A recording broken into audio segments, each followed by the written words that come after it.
Bonjour à tous, ravi de vous retrouver avec Florence aujourd'hui. Bonjour Florence. Bonjour.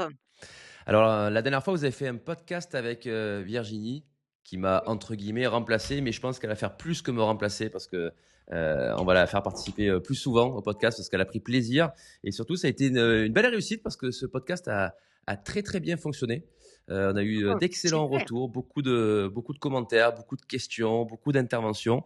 Donc, voilà, on était vraiment, vraiment contents et on voit que le sujet du chat plaît Oui, beaucoup, oui, intéresse énormément.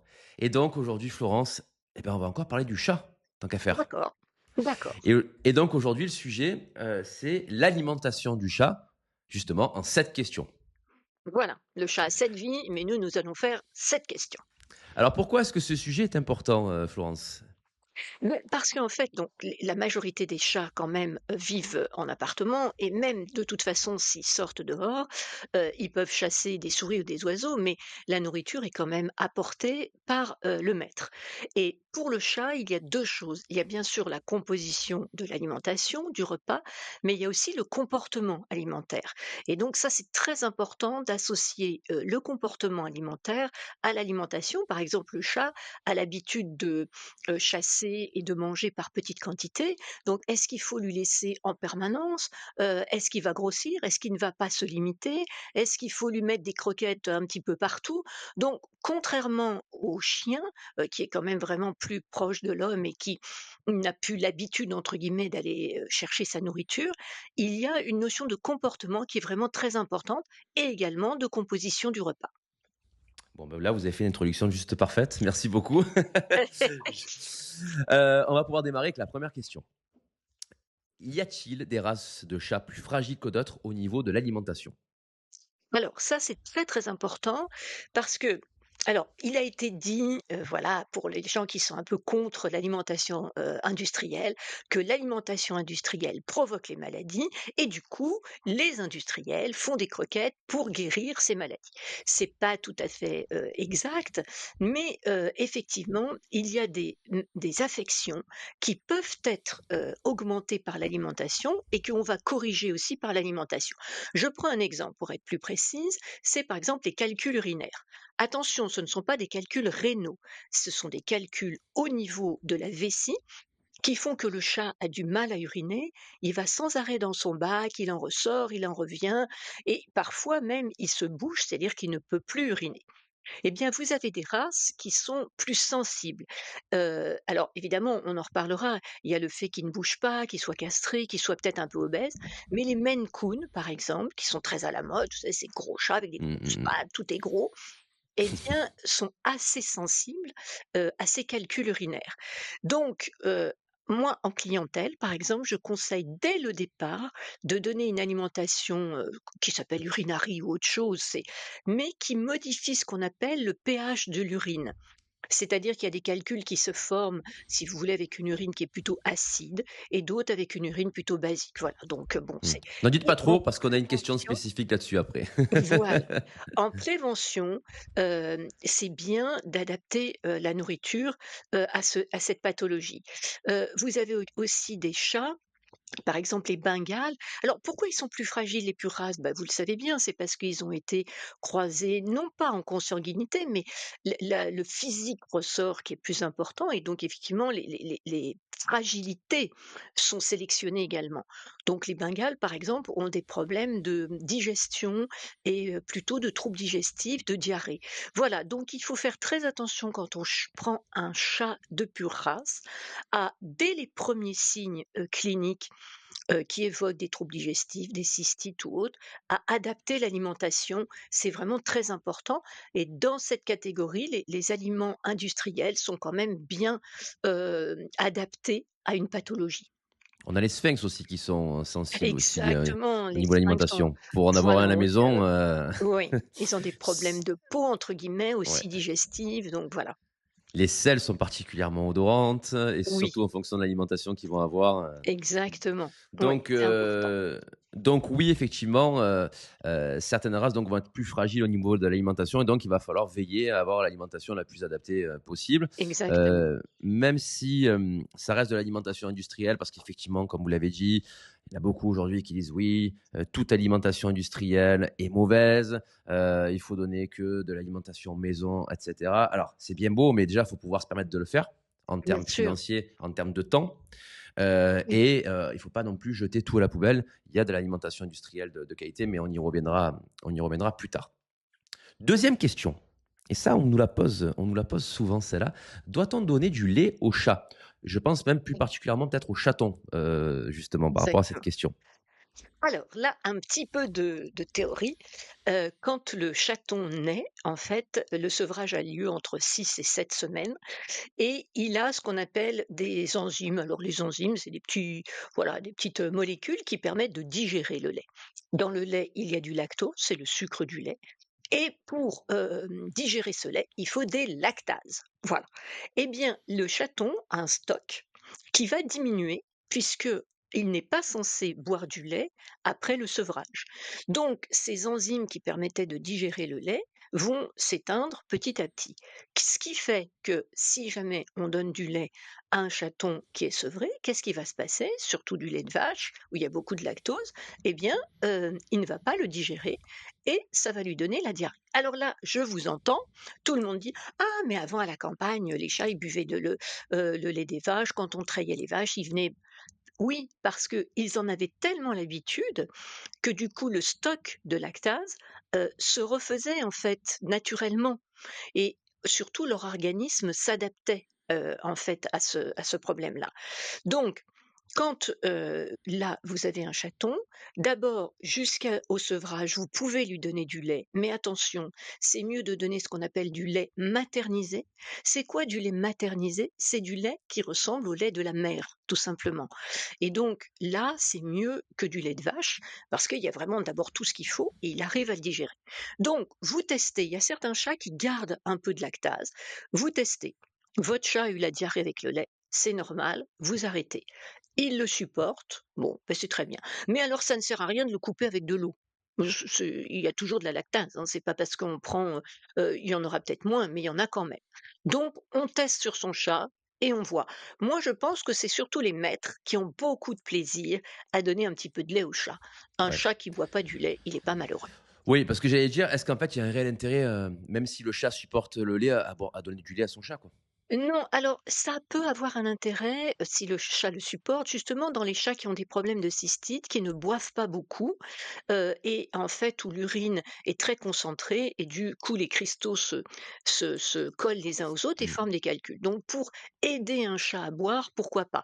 Mais voilà, il faut pas qu'il y ait un bénéfice d'un côté et puis de l'autre côté qu'il ait un problème de diarrhée. Alors moi, j'ai fait mes petites recherches parce que je me Oui, suis posé la question, c'est vrai, pourquoi cette croyance que le chat, doit boire du lait? Parce que c'est vrai qu'on c'est un petit c'est très répandu et effectivement, c'est ce que vous avez souligné dans les campagnes autrefois, on donnait les restes de la crème, du lait, et cetera mmh, et ça a été, très marqué par la culture, c'est-à-dire dans les peintures, dans l'art, au cinéma. On représente souvent un chat en train de boire du lait, donc on a cette image que le chat, eh bien, peut, voire même doit boire du lait et après, il y a une deuxième explication aussi, ça c'est, en dehors des recherches, c'est de l'anthropomorphisme. C'est qu'en fait, on se dit aussi, exactement. nous on boit du lait, c'est grand sujet aussi à débat, et donc on va donner du lait à son chat, mais bon, pas à son chien par contre. Ça Ouais, oui, reste oui, oui. toujours Et puis l'interrogation. il faut pas se le cacher, quand vous mettez de l'eau, le chat, il vient, il met sa patte dedans, il en met partout. Vous mettez du lait, il termine la gamelle. Voilà, Ah donc oui, il aime forcément, aussi, hein. forcément, ça a plus de goût. Voilà. Alors on va rester dans le choix de l'alimentation avec cette troisième question qui est: «Le chat doit-il manger uniquement que de la viande?» Voilà. Alors, attention, le chat est ce qu'on appelle un carnivore strict. Strict. Qu'est-ce que ça veut dire carnivore? Ça ne veut pas dire qu'il mange que de la viande. Ça veut dire qu'il mange des proies, qu'il mange de la chair. Et donc là, quand un chat, chasse une souris, eh bien, il mange, la viande, il mange la peau, il mange, ce qu'il y a dans le contenu, de l'estomac de la souris. Donc en fait, le chat est un carnivore strict, mais justement dans les croquettes, il y a un taux de protéines, il y a un taux, de glucides, il y a un taux de lipides. Donc le chat ne doit pas manger exclusivement de la viande, et si vous donnez, on y reviendra peut-être, de la viande en ration ménagère, il est préférable de donner de la viande blanche plutôt que de la viande rouge, qui est très chargée en protéines et qui peut, à long terme, abîmer les reins. Alors, Voilà, donc c'est carnivore strict, c'est de la chair. voilà, voilà, j'aimerais alors que vous apportiez cette précision parce que vous dites effectivement, bon, je connais la réponse, mais c'est vous qui allez la donner. Hem, un carnivore ne mange pas forcément que de la viande. Non, D'accord. il mange Mais là, de la chair, il mange de voilà, la mais là, on proie. dit carnivore strict. Donc, on aurait tendance à se dire, OK, alors un carnivore strict, bah, du coup, Oui, là, ne mange que de la viande. Mais c'est pas non, le cas. Donc, non. quelle est la différence concrète entre un carnivore et un carnivore strict?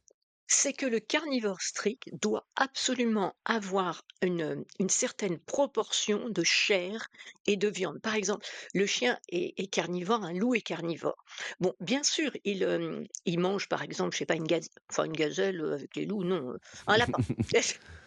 Et donc, quand il mange ce lapin, il peut, un jour manger, par exemple, tous les muscles, et puis le laisser et manger après, peut-être des fruits, ou voilà. Alors que le chat a besoin tous les jours, d'une proportion de chair. Ça, c'est pour ça que les loups, qui sont, bon, un peu les ancêtres des chiens, peuvent garder une proie pendant une semaine. Le chat, chasse tous les jours. Hein, il va chasser une souris, il va chasser un oiseau, et c'est rare qu'il les garde. Alors les félins dans la nature les gardent parce qu'il y a peu de c'est dur de chasser une gazelle, c'est peut-être plus dur qu'une souris, et donc voilà, il est carnivore strict, c'est qu'il a besoin, de chair, de viande, de protéines tous les jours.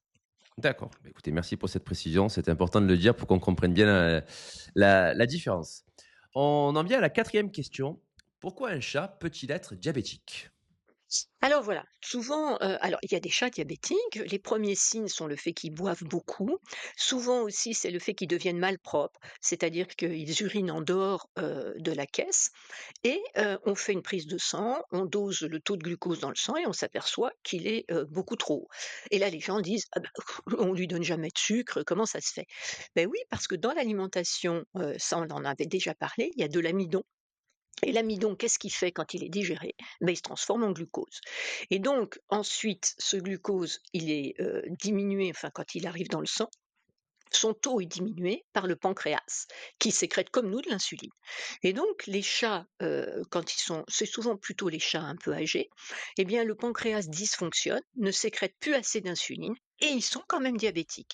Il y a aussi les chiens diabétiques, donc ce n'est pas parce qu'ils ont eu une mauvaise alimentation, c'est parce qu'il y a eu peut-être dans l'alimentation trop d'amidon, trop de glucose, et surtout qu'ils vieillissent et que le pancréas vieillit et qu'ils deviennent diabétiques. Voilà, ça se traite très bien, à la fois avec une alimentation dite diabétique et avec des injections d'insuline. Donc, il y a quand même un facteur génétique par rapport à Alors l'apparition du oui, diabète?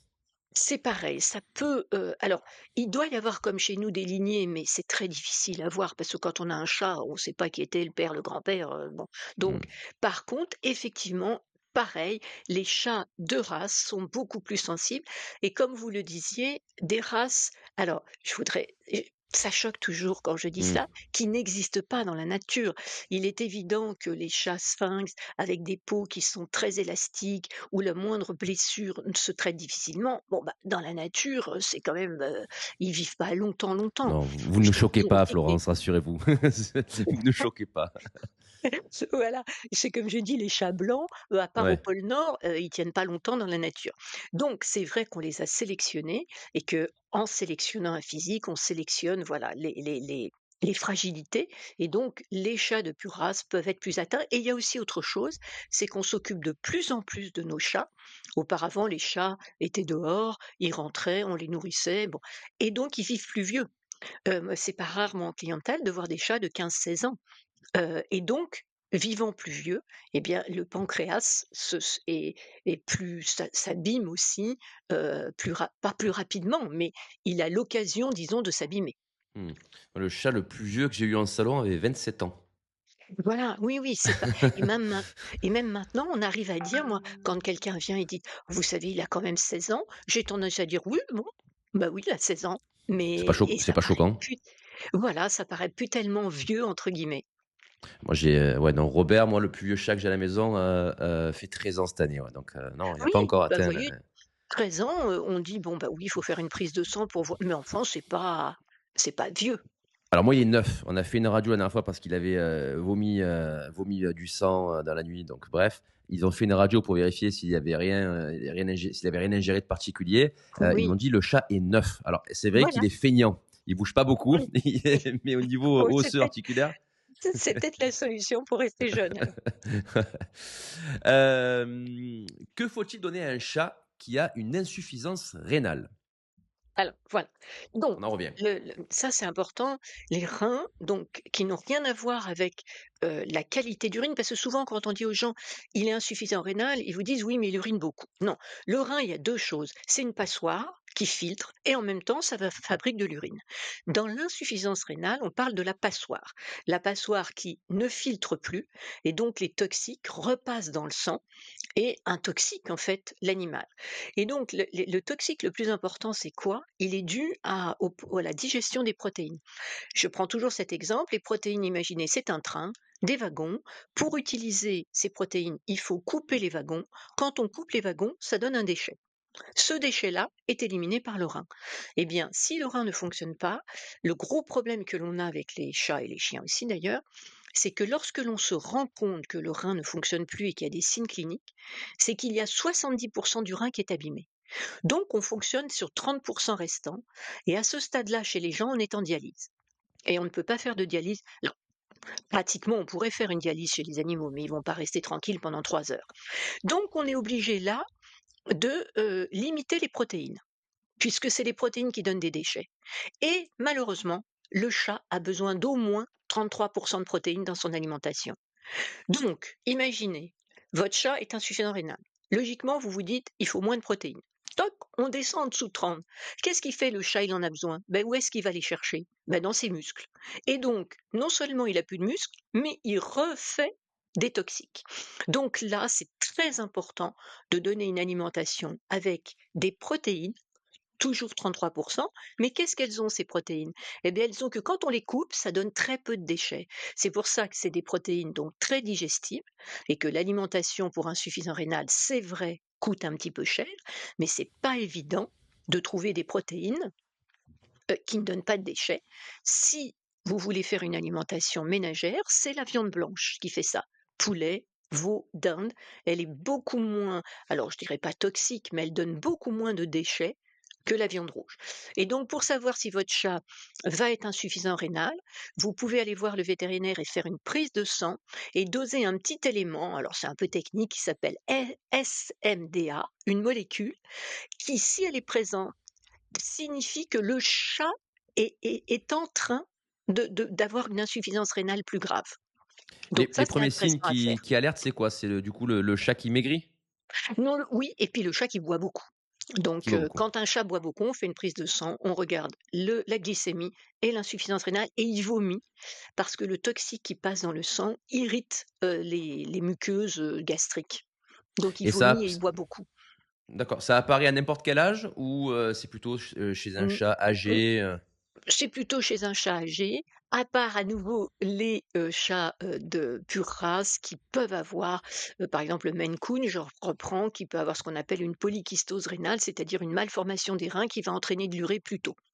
Non mais Mais c'est bien sinon, c'est à d'insister sur le Maine partir Coon. oui, c'est Parce non parce mais qu'il faut être c'est conscient, voilà, il faut être oui, mais conscient c'est que très des fois on prend joli, un chat voilà, c'est ça, des fois il y a un peu des phénomènes de mode. Bon voilà, oui, ça veut pas mais dire que les gens les vont prendre un chat, et ils vont pas s'en occuper parce que c'est un phénomène de mode, mais il faut avoir conscience que derrière tout ça, eh bien ça peut avoir, des coûts, hein, oui, et mais on peut donc c'est avoir un Maine important. Coon quand même.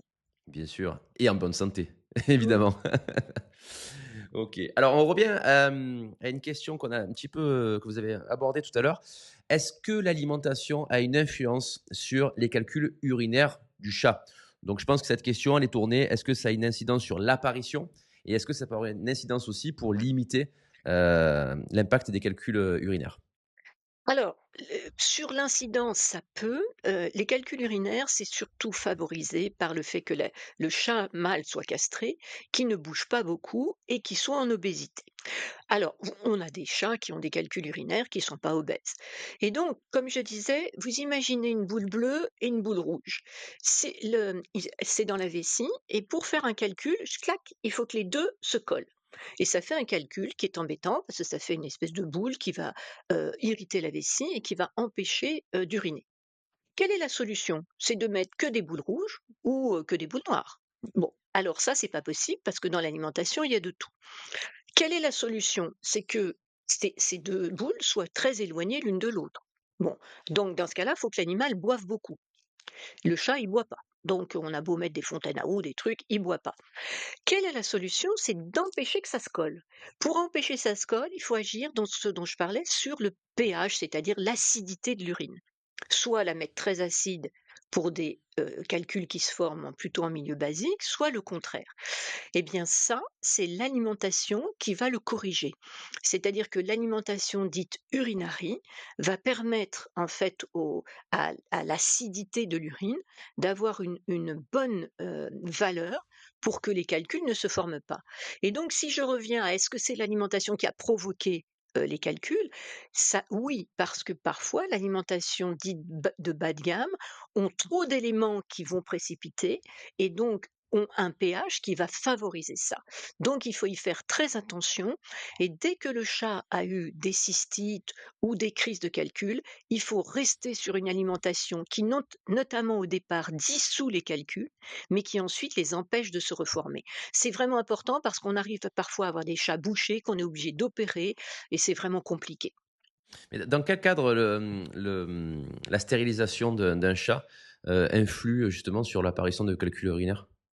Parce qu'en fait, le conduit urinaire chez le chat, vous savez, le chat, en fait, il y a l'anus et le pénis est juste en dessous. Et donc, en fait, il y a le tuyau qui va de la vessie donc au pénis est comme ça. Et donc, quand il n'y a pas d'activité sexuelle, qu'il est castré, qu'il est un peu gros, eh bien, au départ, c'est du sable, en fait. Mmh, Les cristaux, c'est du sable, et puis ça fait des calculs quand ça s'agglomère. Eh bien, ce sable-là s'accumule dans ce d'accord. tournant, en fait. Donc c'est plus les mâles qui sont concernés que les Oui, femelles? oui, tout à fait, tout En à fait. général ou juste dans le cadre de la stérilisation? Dans le cadre de la stérilisation, parce que c'est vrai que les chats pas castrés mâles, pour ma part, en ville, j'en vois très peu. Oui, oui, de toute façon, ils sont généralement les castrent. D'accord. Donc, d'accord, ben, merci pour cette Voilà, explication-là. Pour le coup, donc je ne le savais pas ça va, le rapport avec les chats castrés, mais qui qui oui. qui reste logique au niveau de l'accumulation, effectivement. On en vient à la dernière question. Pourquoi est-il important de donner une alimentation haut de gamme à un chat et non pas une alimentation de grande surface? Alors bon, là, je vais peut-être, choquer aussi. Tant pis, allez, on y va. Allez-y, allez-y, on y est. Voilà. En fait, les protéines sont faits les wagons dont je vous ai parlé tout à l'heure, ce sont des acides aminés. Voilà, bon. Et le chat a absolument besoin d'un acide aminé qui s'appelle la taurine. Bon. Et en fait, dans l'alimentation, lorsqu'on fait des croquettes, on chauffe, hein, voilà, même les pâtés d'ailleurs, hein, on les chauffe. Et en chauffant, la taurine est détruite. Donc il faut en rajouter après le fait qu'on a chauffé. Et donc ça, l'alimentation dite haut de gamme, donc premium pardon, le rajoute forcément. Donc vous verrez sur vos paquets de croquettes, taurine et le taux de taurine qui est ajouté, après, la cuisson. Dans l'alimentation, bas de gamme, cet acide aminé n'est pas forcément ajouté. Ça, c'est la première chose.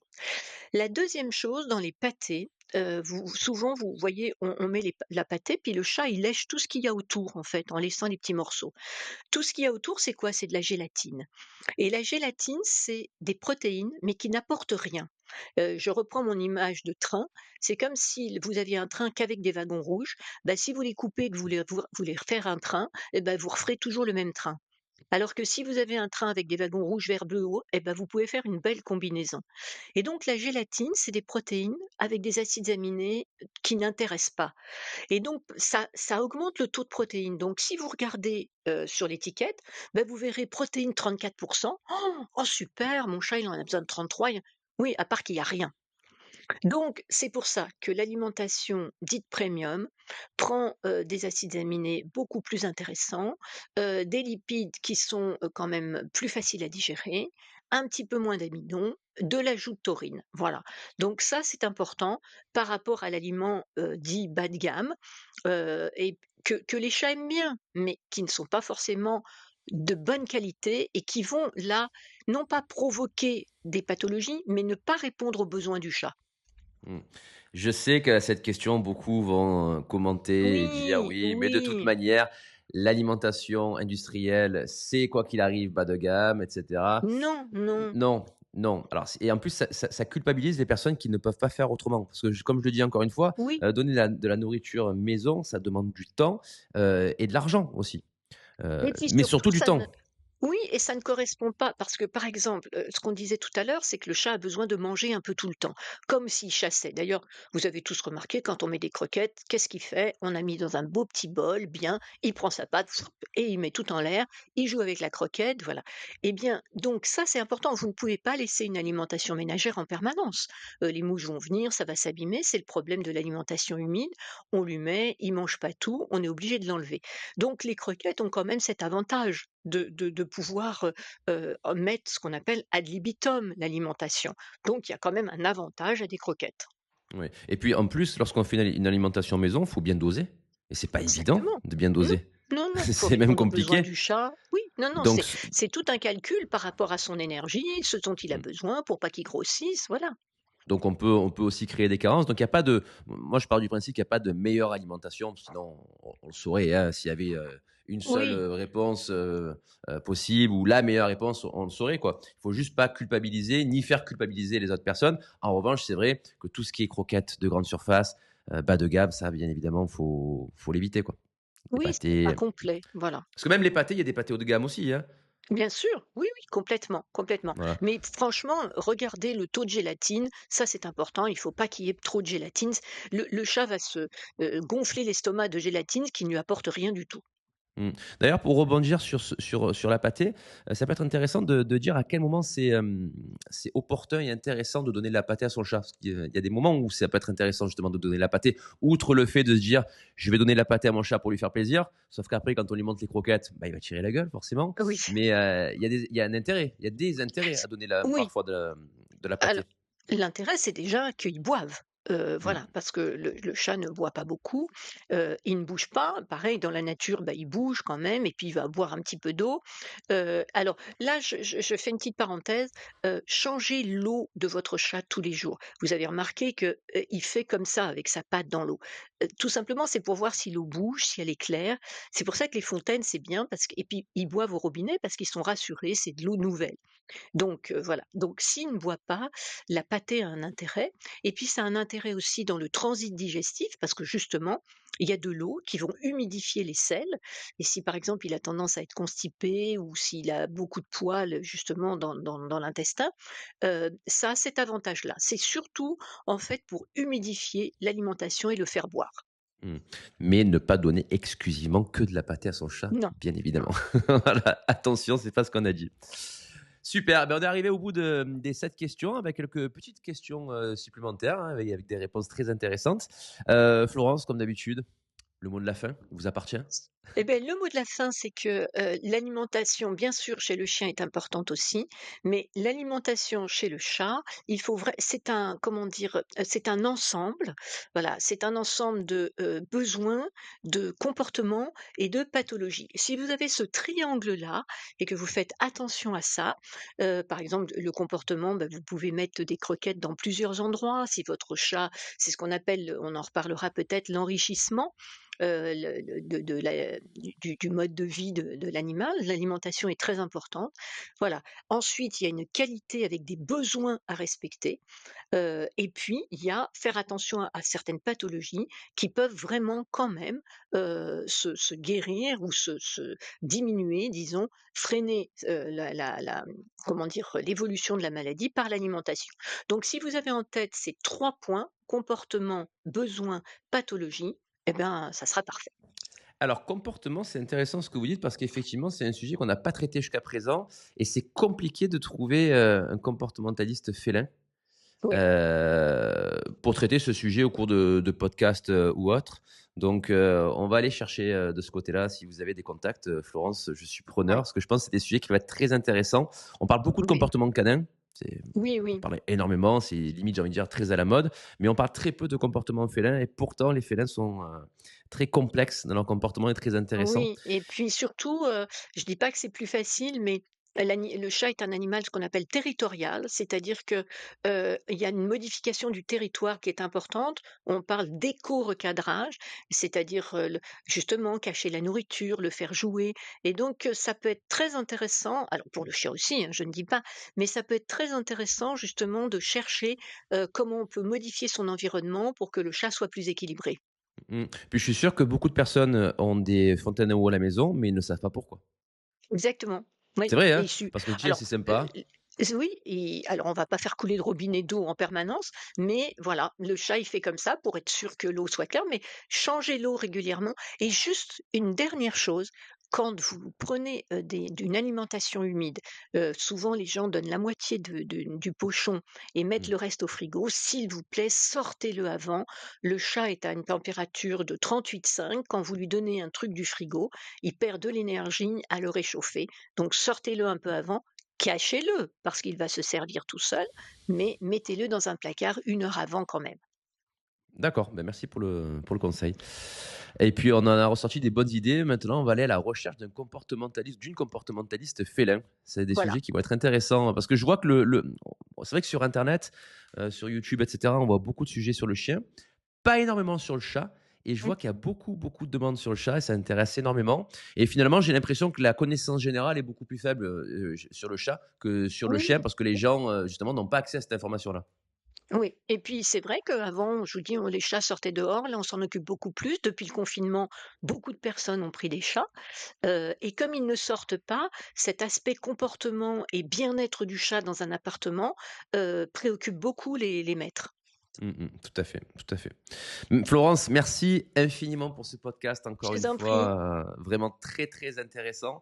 J'espère que vous avez appris, beaucoup de choses. N'hésitez pas à mettre en commentaire un petit peu votre retour, ce que vous en pensez, avec toujours, amour et bienveillance, bien évidemment.